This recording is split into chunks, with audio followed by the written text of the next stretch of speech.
시편 19편. 다음 주가 크리스마스 주일인데요. 그 전주가 바이블 선데이입니다. 크리스마스 전에 우리가 성서 주일을 지킨다는 것은 대단한 의미가 있습니다.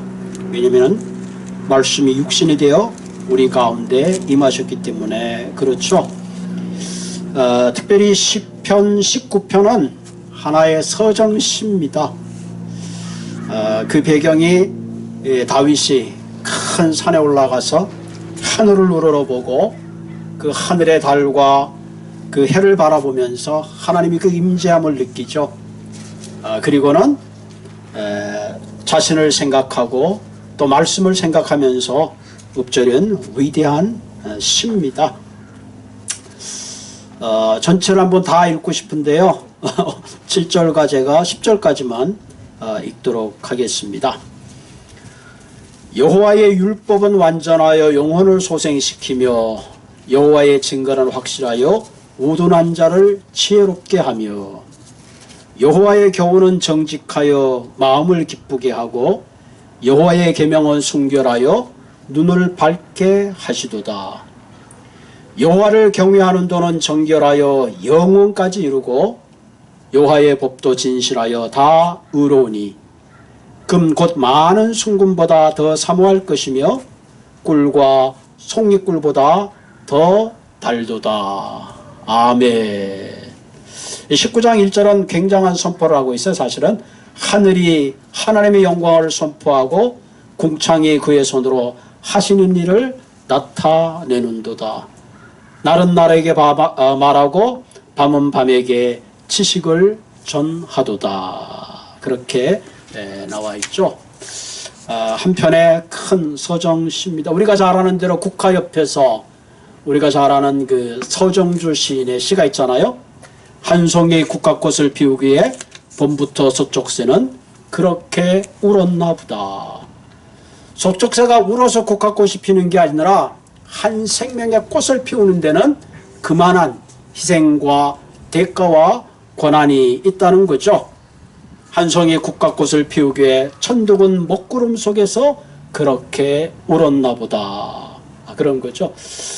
오늘 시편 19편은 다윗이 그런 하나의 시적인 감정을 가지고 하늘을 보고 태양을 보면서 그런 얘기죠. 해는 그 사방에서 나오며 신랑과 같고 그의 길을 달리기를 기뻐하는 장사와 같다. 그 해가 쫙 떠오르는 그 모습이 마치 신방에서 나오는 신랑과 같다는 거죠.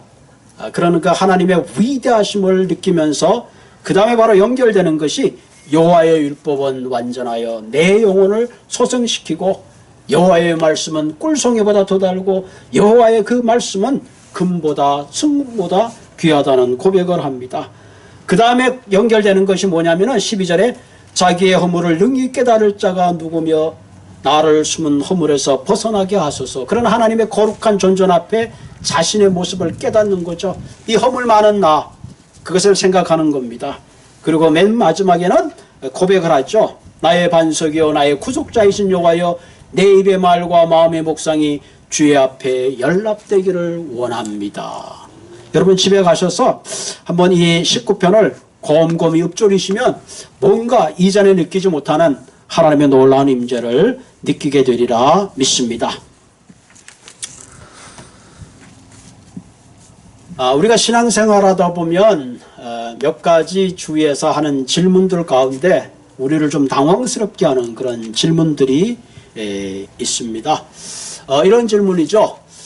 다 그 모든 세상의 종교가 다 비슷비슷하고 그저 선하게 살려고 하는데 이 특별히 기독교와 다른 종교의 차이가 뭔가 하는 겁니다. 그냥 아무 종교나 믿으면 되지 왜 꼭 기독교만 믿어야 되는가? 그런 질문을 종종 하는 분들이 계시죠. 또 다른 질문 이런 질문입니다.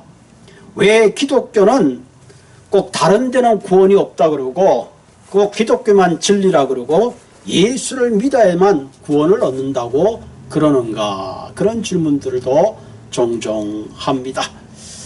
가끔 어떤 분들은 이런 얘기도 하죠. 산에 등산을 가려면 정상을 가기 위해서 여러 가지 길이 있는데 이 길을 가든 저 길을 가든 정상만 가면 되는 거지 굳이 꼭 한 길을 택해서 가야 되느냐, 뭐 그런 질문들도 하게 되죠.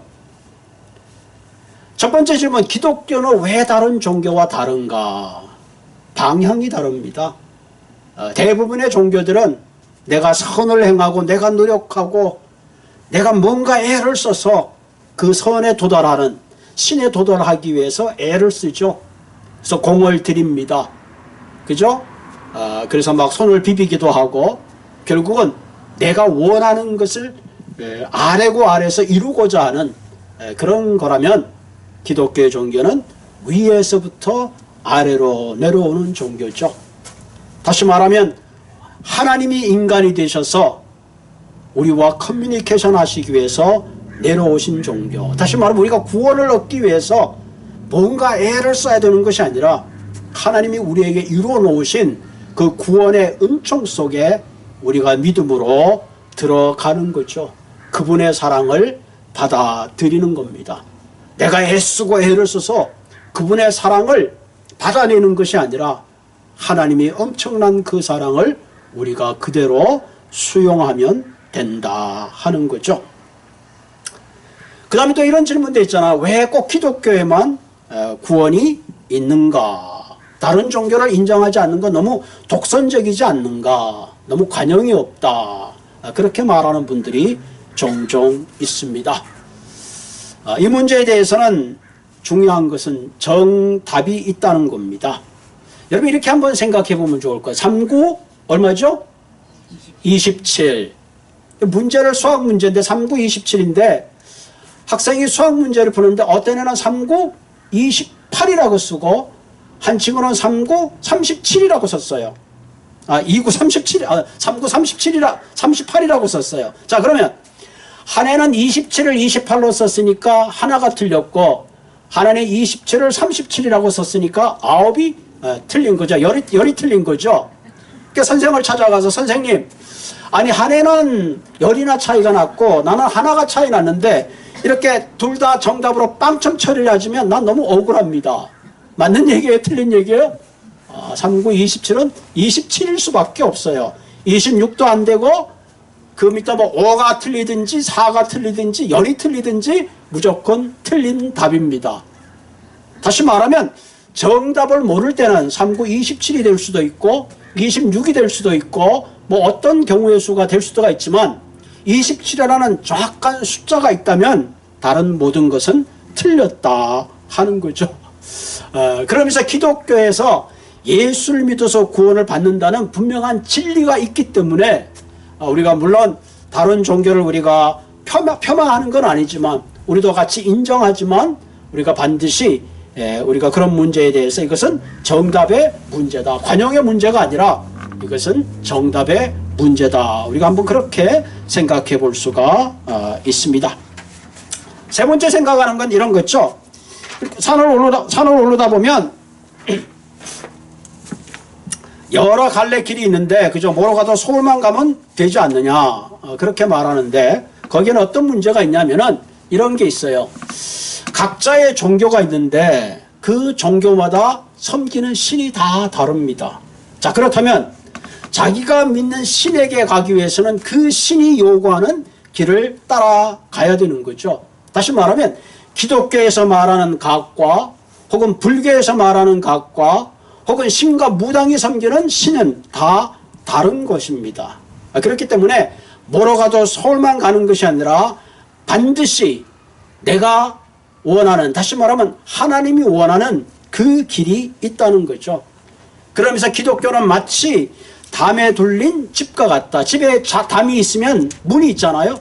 그 문을 지나서 갈 때만이 정확한 거죠. 그 문이 아니고 담을 넘어가면 성경은 도둑이라 그렇게 했죠. 그런 의미에서 예수님은 내가 길이요 진리요 생명이니 나로 맘지 않고는 아버지께로 올 수 없느니라. 그래서 기독교는 a way가 아니라 the way를 이야기하고 있는 것입니다. 그런 의미에서 우리가 예수를 믿는다는 것은 어떤 의미에서 굉장하고 큰 축복이다. 그럼 왜 많은 사람들이 이와 같은 것에 혼동하고 제대로 바른 길을 가지 못하는가? 여러 가지 그 이유 중에 하나가 성경에 대해서 무지하기 때문에 그렇다. 우리가 말씀을 잘 이해하지 못하기 때문에 이렇게 여러 가지 생각을 하게 된다 하는 겁니다. 사실 한국 선교의 역사에 보면 선교사들이 들어오기 전에 한국에는 말씀이 먼저 들어왔습니다. 1882년 중국 심양에서 스코틀랜드 선교의 존 로이드 목사가 누가복음을 한글로 번역을 했습니다. 그 당시 우리나라는 이제 세국 정치를 피고 있었죠. 그때에 성경이 서상윤이라는 사람이 해서 한국에 들어오게 되고 그때 시작한 것이 바로 서울의 교회가 한국 최초로 세워지게 되죠. 이게 1884년 6월 29일에 세워진 겁니다.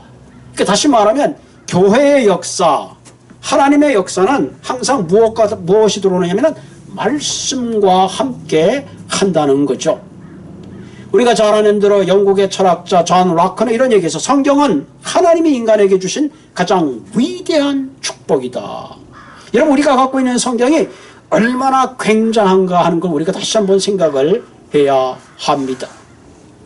독일의 시인 게테는 독일이 위대한 나라가 된 것은 마틴 루터가 1517년 성경을 독일어로 번역하여 온 백성으로 하여금 읽게 했기 때문에 그렇다. 그렇게 얘기했습니다. 빅토르 휴고는 말하기를 영국이 세계적인 나라가 된 것은 하나님의 말씀 때문이다 그랬어요. 여러분, 위클리프라는 분이 14세기에 라틴어를 영어로 번역했습니다. 성경을. 그 죄 때문에 이분은 순교를 당했어요. 그리고 윌리엄 틴데이라는 분이 히브리어와 헬라어 성경을 영어로 번역을 했습니다. 그것 때문에 이 윌리엄 틴데이라는 분이 42세에 1536년에 화형을 당하게 됩니다. 훨씬 이전에 왈도라는 분이 12세기죠. 라틴어를 불어로 번역을 했습니다.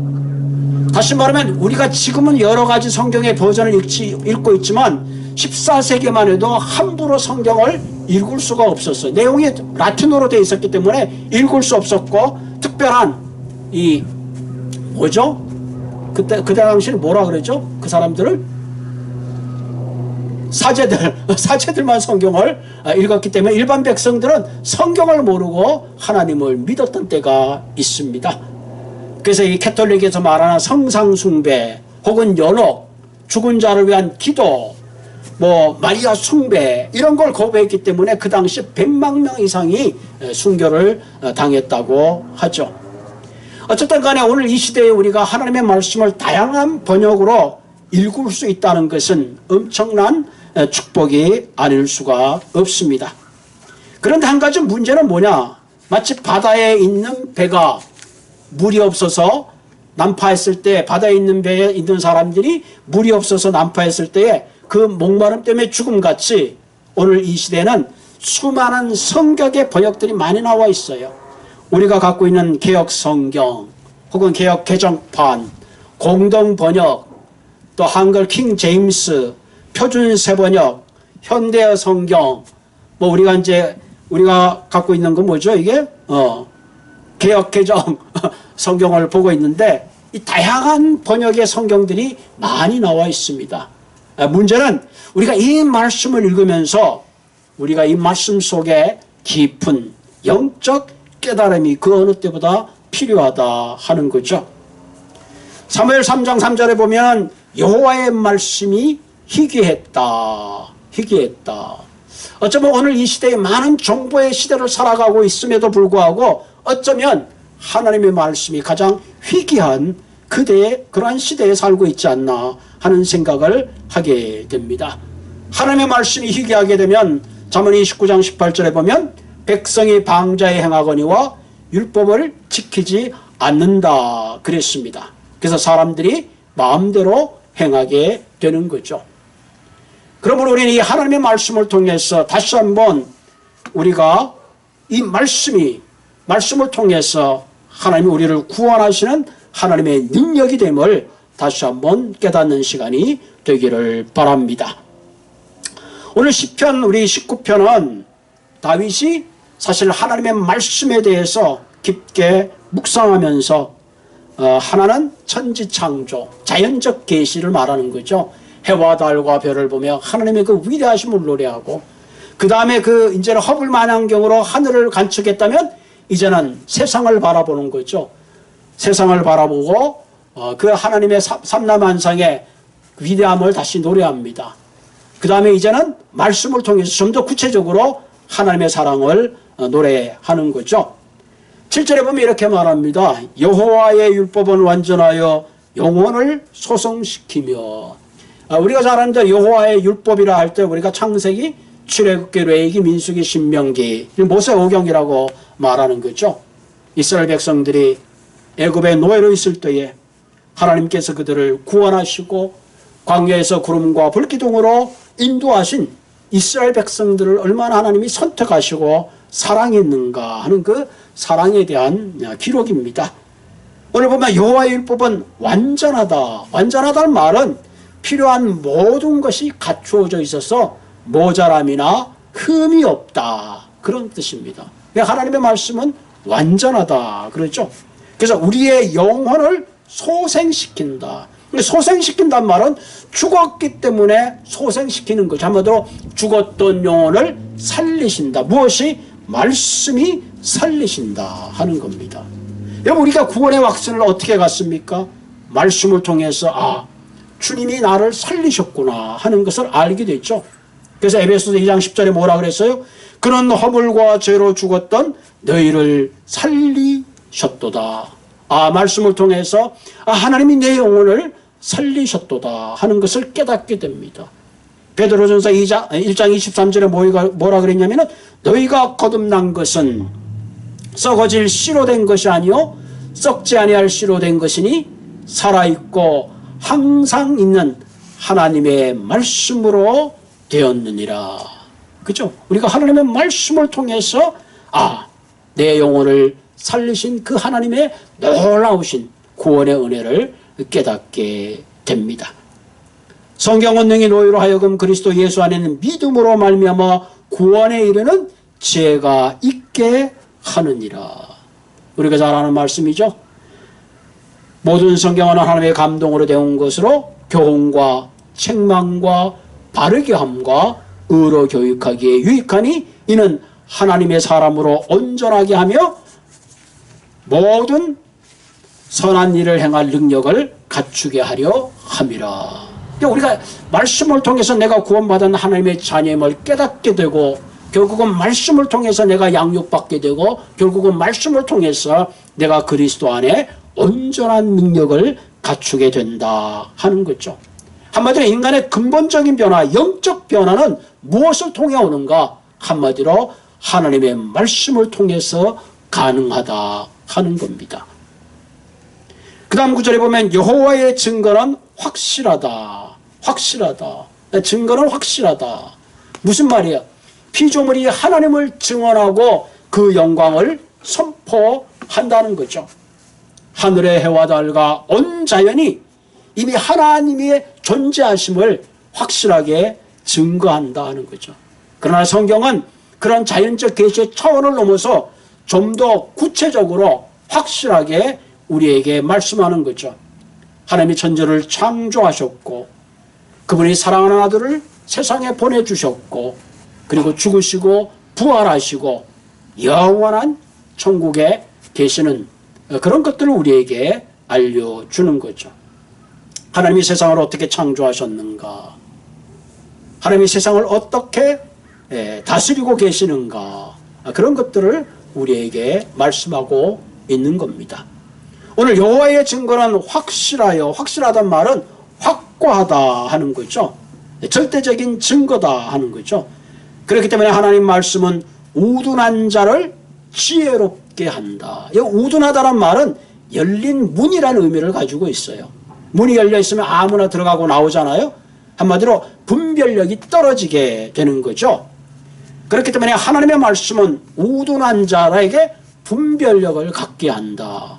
지혜를 가지게 한다 하는 거죠. 여러분 옛날에 그 보면 이런 거 하잖아요. 가끔 이제 아이들 가지고 사탕하고 뭐 돈 10,000원 있으면 아이 보고 너 사탕 먹을래? 돈 10,000원 가질래? 그럼 아이들이 대부분은 사탕을 집잖아요. 그때 보면은 이 10,000원만 있으면 사탕을 얼마나 많이 가질 수 있는지 아이들은 분별력이 떨어지는 거예요. 당장 달콤한 사탕 하나를 집는 거죠. 우둔한 거죠. 이런 우둔한 인생에게 진정한 참 가치가 무엇인가 하는 분별력을 주는 것이 하나님의 말씀이다 하는 겁니다. 사실 오늘 현대인들은 너무 많은 지식과 정보를 위해서 공부하고 연구합니다. 그러나 인간의 운명을 결정하는 것은 지식이 아니라 지혜입니다. 바른 지식이 없는 지식은 어떤 의미에서 사실은 더 세상을 아름답게 하지 못하는 거죠. 그래서 자기가 가지고 있는 지식을 가지고 다른 사람을 속이는 그런 사람이 되기도 하고, 혹은 다른 것을 도둑질하기도 하고, 심지어는 다른 사람의 물건을 강압적으로 뺏는 그런 경우가 종종 발생하는 거죠. 그래서 오늘 시편 119편 98편 100절에 보면 원수보다 지혜롭게 하시고 스승보다 명철하게 하시고 노인보다 명철하게 하신다. 그 어느 때보다 우리가 분별력과 지혜가 필요한 시대입니다. 그 분별력과 지혜는 세상의 지식이 아니라 바로 하나님의 말씀을 통해서 우리에게 세워진다는 사실입니다. 두 번째로 보면 여호와의 말씀은 정직하여 마음을 기쁘게 한다. 여호와의 경우는 정직하다. 다시 말하면 거짓말을 하지 않고 옳고 그름에 대해서 분명하고 확실하게 말한다 하는 거죠. 여호와의 말씀이 정직하기 때문에 우리를 바른 길로, 올바른 목적지로 우리를 인도하신다 하는 겁니다. 어떤 의미에서 인생의 어떤 길이 바른 길인가 우리가 방황할 때가 참 많이 있잖아요. 요즘 우리가 내비게이션을 많이 사용하고 있습니다만은 어떨 때는 내비게이션은 직선의 길만 가르쳐 주기 때문에 어떨 때는 잘못하면 길을 제대로 알지 못하면 엉뚱한 방향으로 인도할 때도 사실 있습니다. 그러나 여호와의 말씀은 우리를 바른 방향으로 인도하신다 하는 거죠. 오늘 성경에 보면 말씀을 확실하여 마음을 기쁘게 하고 마음을 기쁘게 한다. 요즘 기쁜 일이 별로 없는데 하나님의 말씀은 우리에게 기쁨을 주신다 하는 거죠. 기쁘고 즐겁게 산다는 거 대단히 중요하죠. 시편 116편 11절에 보면 주의 앞에는 기쁨이 충만하고 주의 우편에는 영원한 즐거움이 있다. 다시 말하면 하나님의 말씀을 통해서 하나님은 우리에게 참 기쁨을 주신다. 요즘 팬데믹 현상 때문에 많은 사람들이 사실 뭐 기뻐하는 일이 별로 없잖아요. 들리는 이야기들이 우리를 슬프게 하는데 하나님의 말씀은 우리에게 영원한 즐거움을 주신다.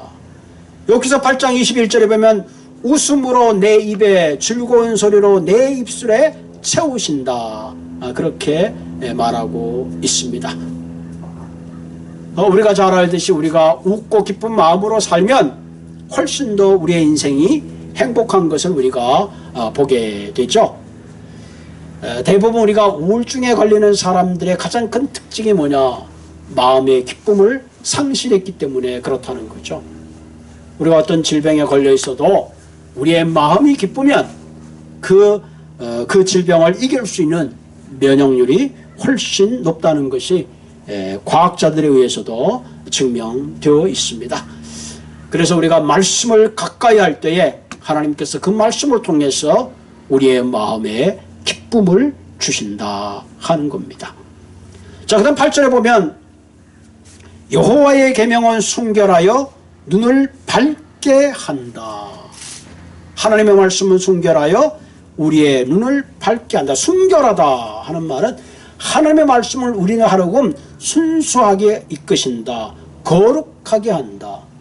여러분 그런 걸 가끔 느끼잖아요. 내가 하나님의 말씀과 가까이 있으면 이전에 내가 좋아했던 것들이 조금씩 그 기호가 바뀌어가는 걸 느끼게 됩니다. 아마 그런 걸 느끼실 거예요. 옛날에는 이렇게 하는 게 즐거웠는데 내가 하나님의 말씀을 가까이 하면 할수록 뭔가 그런 것들이 내 마음으로부터 멀어지는 것을 보게 되죠. 옛날에는 화를 내는 거, 옛날에는 참지 못하고, 옛날에는 다른 사람에 대해서 억압하고 그랬던 그 마음들이 이제는 용서하고 관용하고 뭔가 지나가게 되는 넉넉함을 우리가 느끼게 되는 겁니다. 여호와의 계명은 순가하여 눈을 밝게 하시고, 눈을 밝게 한다. 그러니까 이게 우리가 이제 이 눈이 대단히 중요하잖아요. 지금 이 육신의 눈도 대단히 중요하죠. 우리가 나이가 들면 점점 눈이 이제 침침해지고 백내장 수술도 하고 여러 가지 이제 어려움을 겪게 되는데, 하나님의 말씀은 우리의 눈을 밝게 한다. 이전에 보지 못하는 것을 보게 한다 하는 거죠. 그러니까 하나님의 사랑을 깨닫게 하시고 하나님의 간섭하심을 알게 된다는 거죠. 여러분, 아무리 이쁜 꽃이 있더라도 내가 눈을 감고 있으면 그 꽃의 아름다움을 볼 수가 없습니다. 그러나 하나님의 말씀은 나로 하여금 눈을 뜨게 해서 내 삶의 한순간순간이 내 힘으로 사는 것이 아니라 하나님의 이끄심을 느끼게 됩니다. 한순간순간의 삶이 하나님의 큰 은혜요 인도하심을 깨닫게 되는 거죠. 그래서 늘 감사하게 되는 거예요. 가게 일을 마치고 집에 왔을 때, 내가 오늘 하루도 하나님의 은혜 가운데 무사히 하루의 삶을 살았구나 하는 하나님 앞에 감사의 기도를 하게 되는 거죠. 그래서 바울은 에베소서 1장에 이런 고백을 하고 있습니다. 우리 주 예수 그리스도의 하나님 영광의 아버지께서 지혜와 계시의 영을 여러분에게 주셔서 아버지를 알게 하시고 여러분들의 마음의 눈을 밝혀주시기를 빕니다. 이게 에베소 교인을 향한 바울의 기도입니다. 그런 의미에서 우리의 기도의 내용 중에 하나가 하나님 나의 영의 눈을 밝혀달라는 기도를 드려야 합니다. 말씀은 우리의 영과 육의 눈을 밝게 하고 지혜의 눈을 뜨게 해 주는 겁니다. 그러므로 우리가 말씀을 가까이 할 때에 우리가 밝은 눈을 가지고 건강한 삶을 살게 되는 겁니다. 오늘 본문에 보면 말씀은 영원에 이르게 한다. 다시 여호와를 경외한다는 정결하여 영원까지 이루고, 정결하여 영원까지 이루고. 하나님의 말씀은 개정되거나 수정될 수 없습니다. 마태복음 5장 18절에 보면 천지는 없어지기 전에 율법의 1.1약이라도 반드시 없어지지 아니하고 다 이루리라. 그렇게 말씀하고 있죠. 오늘 9절에 보면 여호와의 법도 진실하여 다 의로우니. 그러니까 하나님의 판결은 의로우시다. 하나님의 결정은 의로우시다. 때로 세상의 법정에서 하는 판결은 바를 수 없을 수 있어요. 그러나 하나님은 공의의 하나님이기 때문에 선과 악을 분명하게 심판하신다 하는 거죠. 그렇기 때문에 우리 이 땅에 살아가는 동안에 무엇을 해야 될까요? 선을 심어야 합니다. 이 말씀은 반대로 악의 부흥과 악의 번영을 부끄러워할 필요가 없다. 왜? 하나님은 공의의 하나님이기 때문에 반드시 거기에 대한 대가를 치르게 하시는 그런 분이시다 하는 거죠. 10절에 보면 금 곧 많은 순금보다 더 사모할 것이며 꿀과 송이꿀보다 더 달도다. 이게 어떻게 보면 다윗의 마지막 절정입니다. 그 하나님, 그 하나님의 그 사모함이 꿀과 송이꿀보다 더 달도다. 여러분, 우리가 말씀을 날마다 읽는 거 쉽지 않지만 말씀을 읽고 묵상할 때에 그 말씀의 기품에 사로잡히게 되는 거죠. 요즘 텔레비에서 유행하고 있는 것이 그 먹방 프로그램입니다. 막 음식을 잔뜩 차려놓고 막 먹는 그런 유튜브들이 많이 있죠. 그거 보면 참 많이도 먹는다 그런 생각도 들지만 먹고 싶다 그런 그 생각도 듭니다. 먹방하는 사람들이 아무리 맛있게 먹어도, 맛있게 느껴져도 내가 그것을 먹어보지 않으면 참맛을 알 수가 없는 거죠. 오늘 다윗이 꿀송이보다 더 달달한 이 표현은 다윗이 그만큼 하나님의 말씀을 묵상하고 가까이하고 먹었기 때문에 말할 수 있는 표현입니다.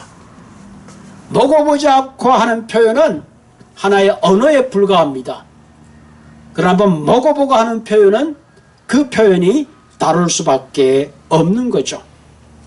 그러므로 우리의 영혼을 만족케 하는 말씀, 우리는 그 말씀을 날마다 묵상하고 먹어야 하는 것입니다.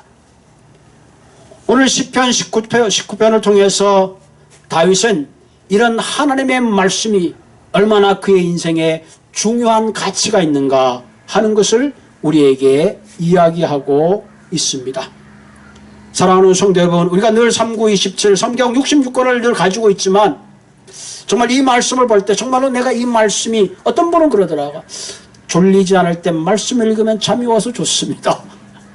이제 이런 차원을 지나서 이 말씀을 곱씹고 곱씹을수록 이 말씀이 주시는 큰 은혜가 여러분의 영혼을 소생시키고 여러분의 길을 인도하며 여러분의 삶을 바른 길로 제시하며 그 하나님의 놀라우신 은혜가 여러분의 삶의 순간순간이 아니라 일생 동안 이 말씀이 여러분들을 지배하고 인도하시는 그런 삶이 되기를 주님의 이름으로 부탁을 드립니다.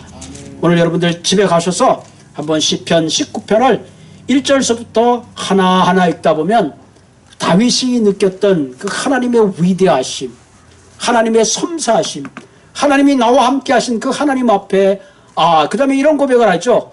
자기의 허물을 능히 깨달을 자 누구리요, 나를 숨은 허물에서 벗어나게 하소서. 그 하나님의 존재 앞에서 처절하게 느끼는 것이 다윗의 이런 모습이죠.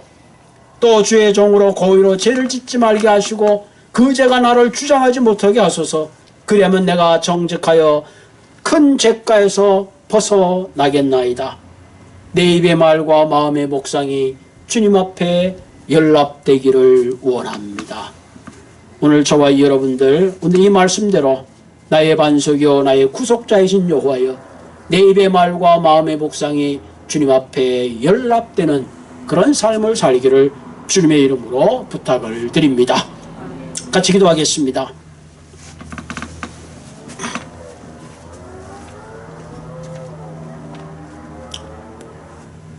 좋으신 하나님,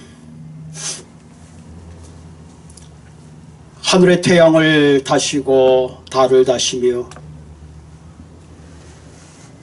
수많은 별들을 수놓고 수많은 종류의 꽃들과 동물과 아름다움으로 우리에게 보여주신 하나님, 이러한 분명한 증거가 있음에도 우리의 마음이 어두워서 하나님의 그 위대하심을 미처 깨닫지 못하는 아둔함을 다시 한번 깨닫게 하여 주시옵소서. 확실한 증거로 세상을 우둔한 자를 깨우치고 했지만 그래도 어리석은 인간을 향하여 이제는 친히 하나님께서 하늘의 보좌를 버리시고 말씀 되신 그분이 인간의 모습으로 오셨어 친히 눈물을 흘리시며 친히 우시고 친히 배고프시며 친히 고난을 통해서 하나님의 그 큰 사랑을 보여주신 주님, 인간의 몸으로 오셔서 당신의 사랑을 보여주셨음에도 불구하고 그 사랑을 깨닫지 못하고 십자가에 죽게까지 하신 배반했던 인류를 향하여 주님의 그 사랑은 멈추지 아니하시고 이제는 하나님의 친히 성령이 되셔서 우리의 심령 가운데 그리스도의 큰 사랑을 깨닫게 하시는 주님, 이제 하나님 우리가 다시 한번 이 말씀을 통하여 다시 한번 우리의 모습을 비추게 하시고 우리의 허물을 깨닫게 하시며 진정 주님의 은혜 가운데 들어가는 우리 모두가 되게 하여 주시옵소서. 그리하여 우리의 입술의 말과 마음의 묵상이 주님께 연락되는 그와 같은 삶을 살 수 있도록 주님 인도하여 주옵소서.